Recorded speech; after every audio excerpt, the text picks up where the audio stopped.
Good morning, everyone. Settle down now, please. Now, as you may know, we were hoping to have Mr. Jeremy Irons with us this morning, talking to us about the art of acting in the cinema. Unfortunately, Mr. Irons has had to cancel due to an unforeseen awards ceremony. But I have been able to procure the services of a local actor, Mr. Bernard Hupper, who was luckily not busy. So it's my pleasure now to read for Mr. Hupper as he illustrates his own lecture on Shakespearean acting entitled The Actor's Art.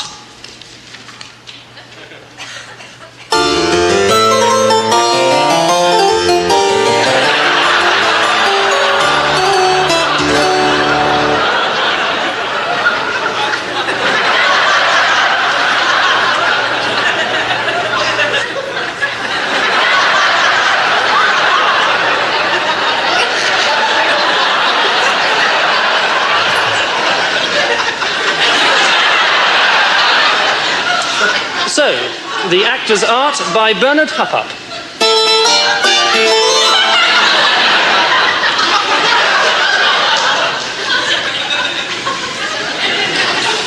At the centre of the Elizabethan world sits the king. Upon the character of the king depends the plot, and so there are many different kinds of king. The benign king with a physical defect.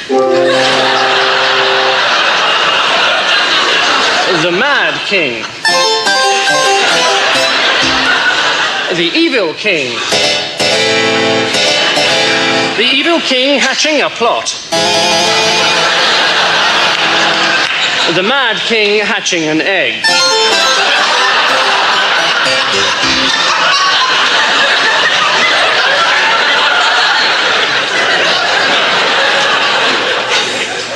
An important part was also played by messengers, distinguishable into many different types. A messenger enters bearing good news.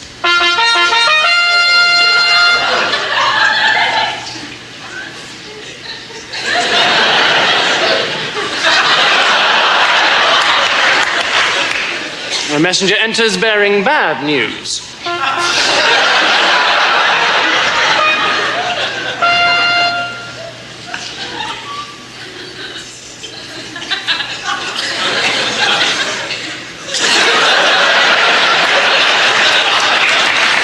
A messenger enters bearing indifferent news.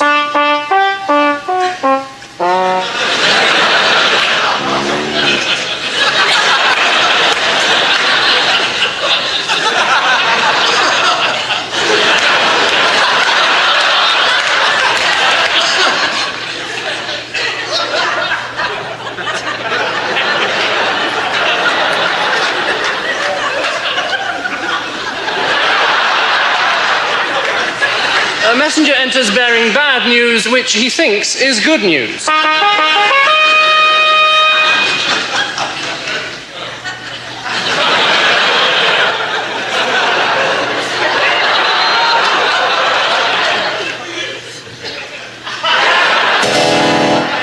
Death came swift and often in this brutal world.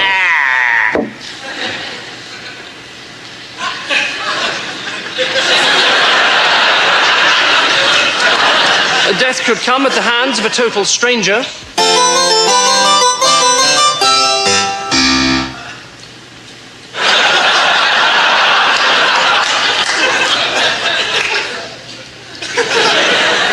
Or it could come at the hands of one's closest friend.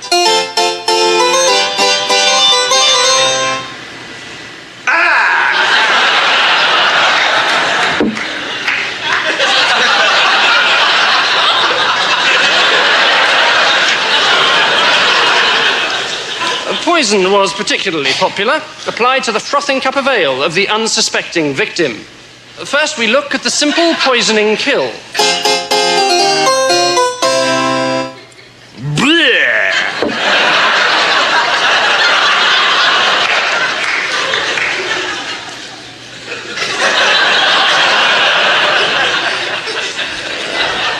And then the villain attempting to use poison.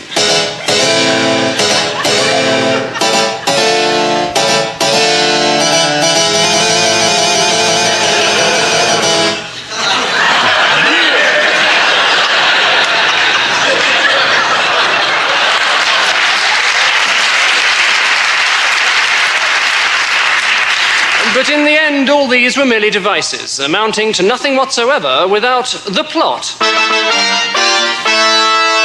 At the center of the plot stands the hero, who is king.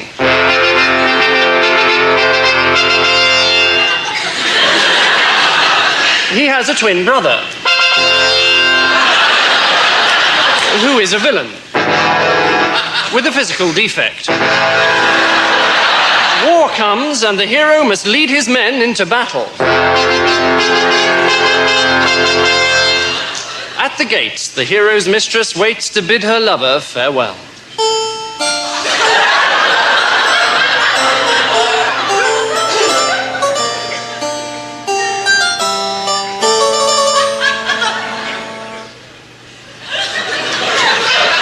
And the villain's mistress bids her lover farewell also.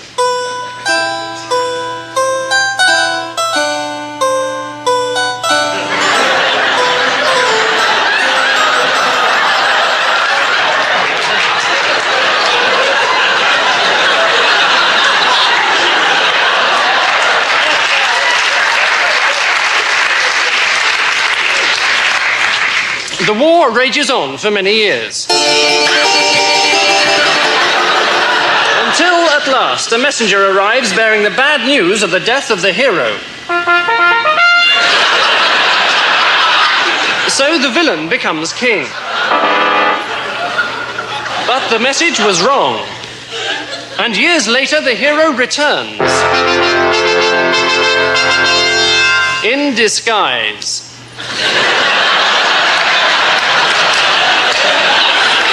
Revealing his identity to the audience by means of a surreptitious wink.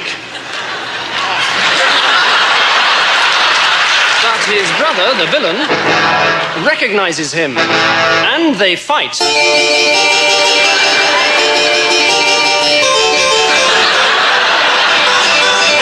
Finally, the villain is mortally wounded.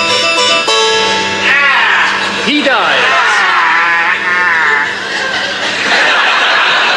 In character. Our hero wins his rightful throne and celebrates with a frothing cup of ale found by the side of his brother's throne.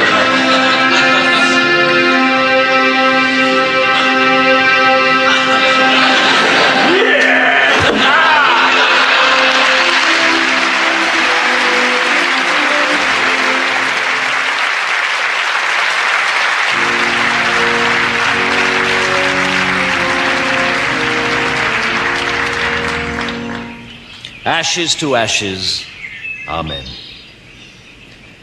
We are gathered here today on this beautiful autumn morning to pay our last respects to Thomas Fairclough, Richard Mason, and Harold Walker. Tom, Dick, and Harry, as they were known to all of us. 3 stout fellows of our community who will be sorely missed. Tom, sadly, was blind, an affliction he bore with great fortitude, especially considering he was also deaf. His only power was that of speech and song, and we all recall his enormous voice joining lustily in our hymn singing. Of course, being blind and deaf, Tom never actually knew what hymn we were singing, which seemed appropriate, because we never knew what hymn he was singing either. In fact, if we had to be frank with each other, Tom didn't actually know any hymns. Thus it is with deep gratitude we recall the day when Colonel Grant, using only a sense of touch through the medium of a clenched fist, actually broke through to Tom and got him to shut up. Needing guidance through the darkness of life, Tom was lucky to have a friend like Dick. Dick had perfect eyesight and would gladly lead Tom wherever he wanted to go. Unfortunately, since Dick was also deaf, he couldn't actually hear where Tom wanted to go. Yet, like Tom, Dick never complained about his afflictions, did he? Well, he couldn't.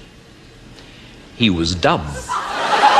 But blessed with the gift of vision, though stone deaf, he was a tremendous fan of Olivia Newton-John. Being such an idiosyncratic pair, deaf to the world about them, Tom and Dick were to have the permanent companionship of Harry. Harry could literally hear a pin drop.